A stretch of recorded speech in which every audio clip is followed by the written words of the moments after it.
என்ன ஷாக் ஆயிட்ட? உனக்கு எப்படி தெரியும்? உனக்கு ஞாபகம் இருக்கா அன்னைக்கு அம்மா கிட்ட கோவில்ல வச்சு ஏமா நம்ம கதிர் ஏன் ஜீவாவா இருக்க கூடாதுன்னு சும்மா விளையாட்டுக்கு கேட்டேன்ல? ஆமா. அது உண்மையோன்னு தோணுது. நீ என்ன சொல்ற எனக்கு புரியல. நீ இந்த போட்டோவை பாக்குறதும் அத்தை முகத்தை பார்த்து ஃபீல் பண்றதும் ஜீவாவை தேடுற அப்பா அம்மாவை நினைச்சு கவலைப்படுறதும் ஃபாதர் பீட்டருக்காக வருத்தப்படுறது இது எல்லாத்தையும் ஒண்ணு சேர்த்து பார்க்கும்போது நாங்க எல்லாரும் தேடுற ஜீவா நீயாதான் இருப்பியோன்னு மனசுக்கு தோணுது. நான் இப்போ என்னடா சொல்லிட்டேன்? ஏன் ஃபேஸ் இப்படி மாத்துற? நான் சும்மா தாண்டா சொன்னேன். நீ ஜீவாவா இருந்தா நல்லா இருக்கும்னு தான் சொன்னேன். நீ ஏன் யோசிச்சு பாரு, நல்லா தானே இருக்கும். அப்பா அம்மா உன்னை எப்படி கொண்டாடுவாங்க? மாயா, சிவா சித்தப்பா, அப்பா, மணி மாமா எல்லாரும் எவ்வளவு சந்தோஷப்படுவாங்க. சரி சாரி கதிர், நீ ஏதோ எமோஷனலா இருந்த. நான் ஏதோ என் மனசுல ஆசைப்பட்டதா சொல்லிட்டேன். எதுவும் மனசுல வச்சு ஃபீல் பண்ணாத. வா அத்தைக்கு விளக்கேத்தலாம். இந்த பூவை வச்சு விடு. அந்த புவனேஸ்வரி என்ன வேலை பண்ணிருக்கா? அவளுடைய ஆளுங்க இன்னும் கொஞ்சம் ஆழமா குத்திருந்தா என்ன ஆயிருக்கும்? அத நினைச்சாலே எனக்கு அந்த புவனேஸ்வரி மேல இன்னும் கோவம் வருது. அவளுக்கு ஏன் மேல தானடா கோவம்? அது என்கிட்ட காட்ட வேண்டியது தானே? கத்திய கையில கொடுத்து என்ன குத்த சொல்லிருக்க வேண்டியது தானே? உன்கிட்ட ஒரு கெட்ட பழக்கம் இருக்கு மாயா, ரொம்ப தப்பான பழக்கம். என்னன்னு சொல்லுடா, நான் திருத்திக்கிறேன். நீ எப்பவுமே நான் ரொமான்ஸா இருக்கிறப்பதான் சோகமா இருப்ப. ஏய், இதுல என்னடா ரொமான்ஸ் இருக்கு? உன் காயத்துக்கு நான் மருந்து தானே போட்டேன். நீ எப்பவுமே வெளிக்காயத்துக்கு மட்டும்தான் மருந்து போடுற. இங்க உள்ள ஒரு காயம் இருக்கு, அதுக்கெல்லாம் நீ மருந்து போடுறதே இல்ல மாயா. டாய், நீ சுத்தி வளைச்சு எங்க வரேன்னு எனக்கு புரியுது. நான் காயத்துக்கு மருந்து போட்டிருக்கேன்.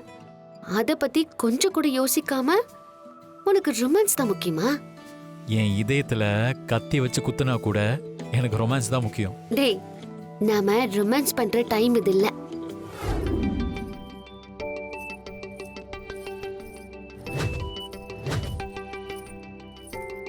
நன்றாக என்னை பார், ரொமான்டிக் லுக்கோடு என்னை பார். ஐயோ, இன்னைக்கு ரொமான்ஸ் கன்ஃபார்ம்டு. லைட் ஆஃப் பண்றா சீனோ. ஏ, உட்காரு உட்காரு. ஆ? ஆ? என்ன இப்போ நான் பண்றேன்? நன்றாக இதை உற்று பார்ச்சீனோ. இந்த அசைவை பார், அதில் உன் மனதை பார்.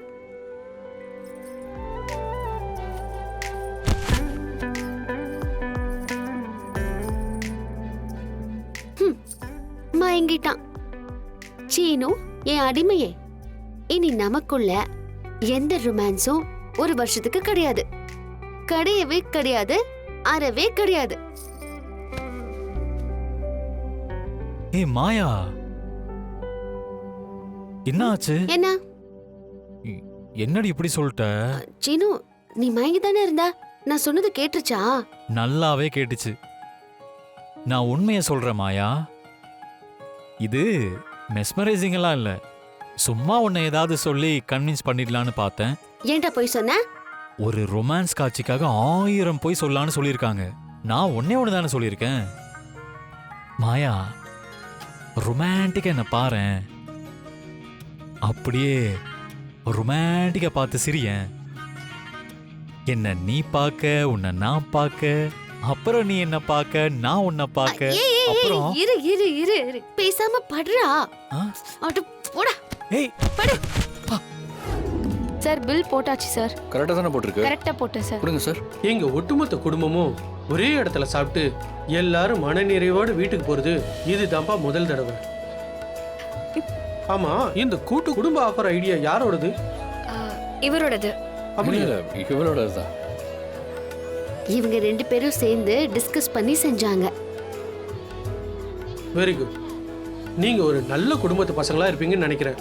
முக்கியமா கூட்டு குடும்பமா இருப்பீங்கன்னு நினைக்கிறேன். கரெக்ட் தானே? ஆமா சார். அதான் இந்த யோசனை வந்திருக்கு. இந்த காலத்துல கூட்டு குடும்பமா இருக்கிறத யார் ஆசைப்படுறா?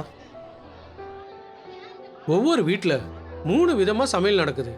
பல வீடுங்கள்ல ஆன்லைன்ல தான் வாங்கி சாப்பிட்றாங்க. பல பேருக்கு சமையலே அவ்வளவா தெரியல. வீட்டில் ஒழுங்கா சமைச்சா தானே அதை பார்த்து குழந்தைங்க கத்துக்குவாங்க. சரி, இந்தாங்க பில்லு. கொடுங்க. சார், ரொம்ப இதுல பிடிச்சிருக்கு பணம் அதிகமா இருக்கு. நான் ஒரு சார்ட்டர்ட் அக்கௌண்டன்ட்ப்பா. என் கால்குலேஷன் பர்ஃபெக்டாக தான் இருக்கும். இல்ல சார், பணம் ஜாஸ்தியாக தான் இருக்கு. இந்தாங்க. கரெக்டாக இருக்கு. நல்லா பாரு தம்பி. நான் டிஸ்கவுண்ட் எடுத்துக்கல. சார், நான் வந்து 5 நிமிஷம் ஆச்சு சார். நான் வந்ததுலேருந்து அவங்களை கவனிச்சிட்டு இருக்கேன். அவங்க என்ன கவனிக்காம ஏதோ ஒரு ஆழ்ந்த சிந்தனையில் இருக்காங்க சார். நீங்கள் வேணா கூப்பிடுங்களேன். டேய், என்னடா என்னாச்சு? நான் வந்து அவங்கள கூப்பிடுறேன். நான் கூப்பிடுறது கேட்காம நடந்துக்கிட்டே இருக்காங்க. ஒரு 5 நிமிஷம் ஆச்சு சார். அவங்க என்ன கவனிக்கவே இல்லை. என்ன யோசனையில் இருக்காங்கன்னே தெரியல. டேய், நீ வேலைக்காரன். அவ எதுக்கு உனக்கு மரியாதை கொடுக்கணும்? நான் அவ அண்ணன். இப்ப நான் கூப்பிடும்போது கேட்கும் பாரு. போனா சார், அண்ணனா இருந்தாலும் வேலைக்காரனா இருந்தாலும் அவங்க யோசிச்சுட்டு தான் இருப்பாங்க. அது என்னன்னு முடிவு பண்ணிட்டு நம்மளை பார்ப்பாங்க. போனா அண்ணா, சொல்லுங்கண்ணா. என்னம்மா இவ்வளவு தீவிரமா யோசனை பண்ணிக்கிட்டு இருக்க? வேற என்னென்ன யோசிப்பேன்? கதிரோட ஹோட்டல எப்படி ஒண்ணு இல்லாம பண்ண முடியும் தான். ஆமாமா, கண்டிப்பா செய்யணும். நானும் யோசிச்சேன். ஆனா அந்த ஹோட்டல்ல கொஞ்சம் கொஞ்சமா பிசினஸ் பிக்கப் ஆக ஆரம்பிச்சிருச்சுமா.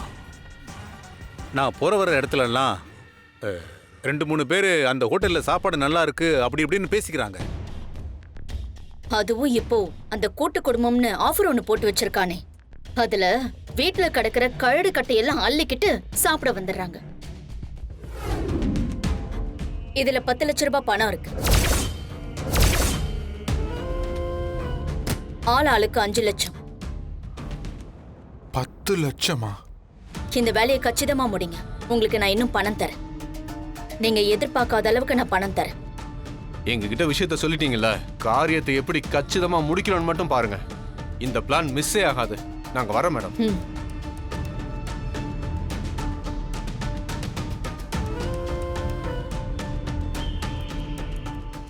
என்ன மேடம், இந்த விஷயத்துக்கு 10 லட்ச ரூபா தரேன்னு சொல்லியிருந்தீங்கன்னா இதை நானே பண்ணிருப்பேனே.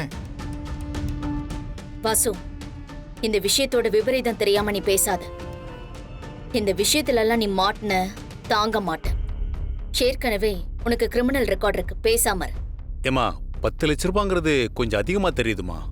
ஆமாண்ண, காரியத்தை கச்சிதமா முடிக்கிறதுக்கு நான் இன்னும் கொஞ்சம் பணம் தரேன்னு சொன்னேன். கவனிக்கலையா நீ?